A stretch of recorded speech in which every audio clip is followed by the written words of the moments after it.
সব টাইপের মুভি করার আমার চিন্তা ভাবনা আছে।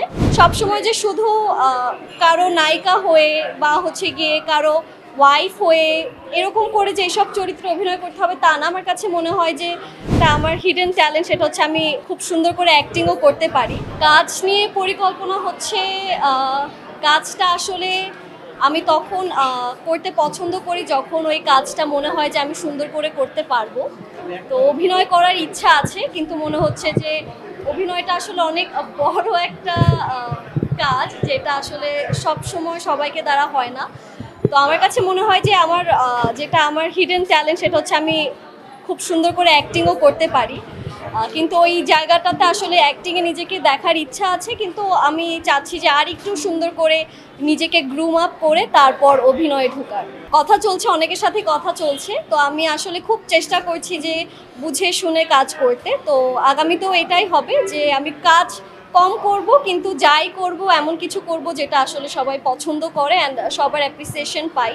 নীলা অবশ্যই সামাজিক গল্পেই নিজেকে দেখতে চায়, কারণ আমার কাছে মনে হয় যে এখন এমন এমন যেগুলো হচ্ছে ফ্যামিলি রিলেটেড বা হচ্ছে গিয়ে আসলে সবসময় যে শুধু কারো নায়িকা হয়ে বা হচ্ছে গিয়ে কারো ওয়াইফ হয়ে এরকম করে যে এসব চরিত্রে অভিনয় করতে হবে তা না। আমার কাছে মনে হয় যে আমি যে ক্যারেক্টারগুলো করতে চাই, আসলে আমার লাইফটাও এত সংগ্রাম আমি দেখে এসেছি। তো স্ট্রং ক্যারেক্টারগুলো আসলে আমি নিজের জন্য পিক করব সবসময়, অ্যান্ড যেখানে আসলে মেয়েদেরকে বেশি প্রায়োরিটি দেওয়া হবে ওইসব ক্যারেক্টারের সাথে আমি কাজ করার চেষ্টা করব।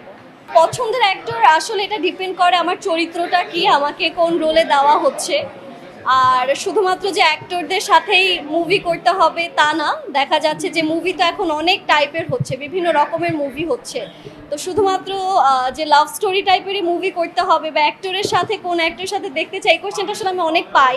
এই জন্য আসলে আমার বলা, আমার কাছে মনে হয় যে আমরা মেয়েরা সমাজে এমন অনেক স্ট্রং ক্যারেক্টার আছে যারা হচ্ছে গিয়ে যেটা নিজেরা হচ্ছে কি স্ট্রাগল করছে বা সংগ্রাম করছে, এরকম স্ট্রং ক্যারেক্টারগুলোকে আমি পোর্ট্রে করতে চাই, ওইসব ক্যারেক্টারগুলোকে নিজের মাঝখানে নিয়ে হাইলাইট করতে চাই।